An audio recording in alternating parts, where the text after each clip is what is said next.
Zoe is a girl who lives more isolated than a character from a post-apocalyptic movie since losing her mother. In a rare father-daughter moment, she goes hunting with Todd, her father. When a deer is shot and lies agonizing, Todd tries to teach empathy, but Zoe resolves the situation with a precise blow to the skull with a rock. Todd is shocked, realizing how deep his daughter's trauma runs. At breakfast, Zoe chats with her deceased mother. Yes, she knows it seems strange, but it's what keeps her sane. Later, Lewis, her best friend, shows up to take her to school. And of course, the day already starts off badly. A group of bullies causes an accident with their car. To top it off, Zoe catches Chris, a classmate, hiding something strange on the school field. Spoiler, it wasn't a birthday surprise. At school, Zoe experiences a combo of tragedy and awkwardness.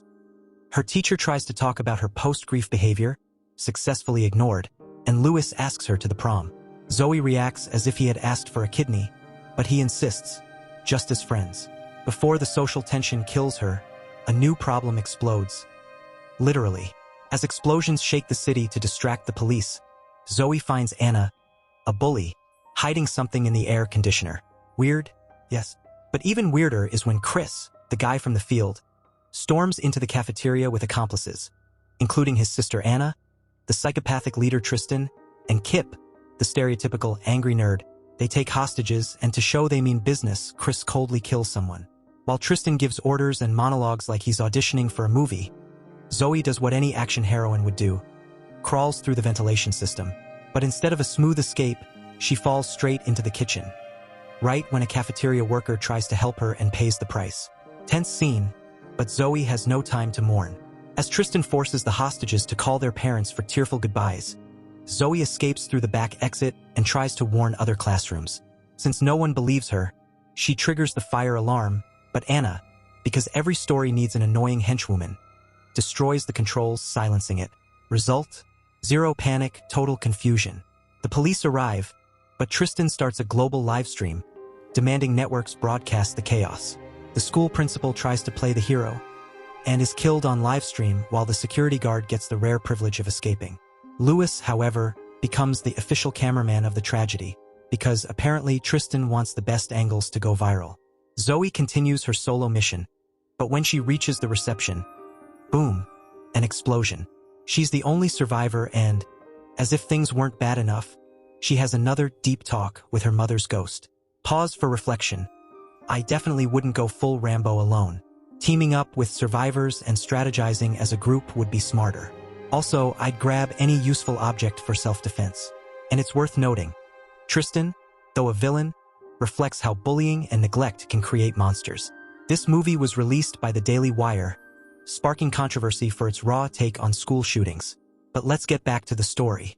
When Anna is cornered, Zoe emerges from the shadows and, after a shootout, kills Anna. Meanwhile, the police, playing detective, track down Tristan's address. An officer arrives at his house and finds Tristan's mother on the couch, as alive as a wax statue. Looks like Tristan decided to celebrate Mother's Day early, in a deadly way. Back at the school, Tristan keeps Chris under his thumb and storms into a classroom.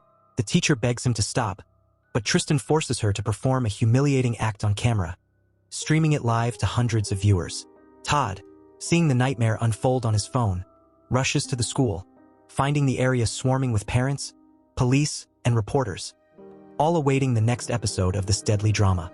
Chris, losing his grip and hearing voices in his head, time for a frequency adjustment, decides to open fire on the police outside. Tristan, seeing the chaos, returns to the cafeteria, dragging the Spanish teacher and her children as special guests. Meanwhile, Kip chases Zoe down the slippery halls. Zoe, showing off her survival skills, knocks Kip out with a fire extinguisher and ties him to a chair in the theater. Her mother appears again for a casual chat about how Zoe is keeping her trapped in memory, because, of course, it's the perfect time for family therapy. When Kip wakes up and sees Zoe talking to thin air, he thinks, hey, maybe we're soulmates. Zoe seizes the moment and grills him about his role in the shooting. Kip confesses he was humiliated at school and felt like everyone was laughing at him ever since. Zoe points out that people were probably happy, not laughing at him. She ridicules his choice to join the massacre, telling him that by participating, he's only giving more power to the incident that traumatized him. This hits a nerve, and Kip seems to break free from Tristan's mental grip. Zoe leaves to retrieve Kip's gun and encounters Mrs. Jane, guiding students to safety. The teacher, seeing Zoe armed, mistakes her for one of the shooters, but Zoe quickly clears up the misunderstanding. They decide to help the remaining students together, and Mrs. Jane becomes Zoe's ally.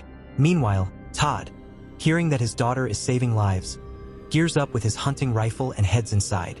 Tristan, realizing someone is messing up his master plan, calls Anna's phone, demanding to speak with whoever is responsible.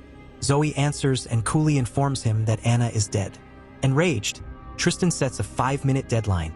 If she doesn't come to the cafeteria, he'll kill another hostage. To prove he's serious, he shoots a random girl on camera. Zoe, racing against time, returns to Kip, who is now deeply remorseful. She hands him a gun, trusting him to do the right thing. In the cafeteria, Tristan faces off with Zoe, stunned to see her as the one ruining his plans.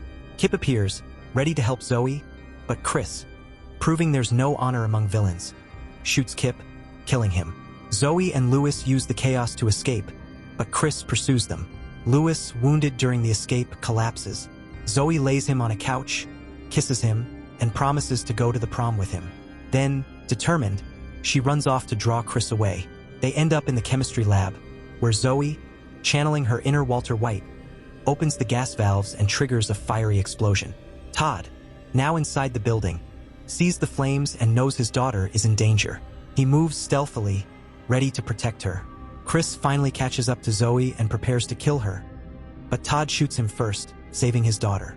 The police storm in and arrest Todd, but he doesn't care. He's just glad Zoe is alive. Meanwhile, Tristan, seeing his grand plan crumble, retreats to his van and sets off a bomb, broadcasting everything live. Zoe, unfazed by his theatrics, sends him a photo of Chris's lifeless body with a cold message. "What do you think of your plan now that you're all alone?" Losing his mind, Tristan grabs a random hostage and heads to the roof, leaving the others behind. Zoe finds the van with a live bomb. She orders the students to run and pushes the van outside, where it explodes safely without casualties. As she re-enters the building, a SWAT officer detains her, but her mother appears one last time to say goodbye. Finally, Zoe frees her from memory.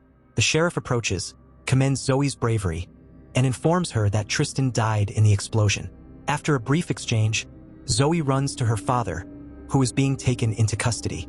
He tells her how proud he is. Lewis, wounded but stable, is loaded into an ambulance. He'll survive. However, Zoe notices a suspicious figure leaving the school grounds. Grabbing her father's gun, she follows the man to a river, where he digs up a stash of money. Realization strikes. Tristan faked his death to escape. Without hesitation, Zoe shoots him in the chest. Unlike the deer at the start, he doesn't die immediately, but unlike the deer, Tristan doesn't deserve her mercy. She leaves him to die in agony. In the final scene, Zoe returns to the school grounds and reports everything to the sheriff. Fun fact, the title Run, Hide, Fight refers to the recommended procedure during an active shooter situation. First, run. If that's impossible, hide. And as a last resort, fight back. So what would you do in Zoe's place? Would you confront the shooters or try to escape? Drop your opinion in the comments. See you in the next video, which is on screen. It's incredible. I'll be waiting for you there.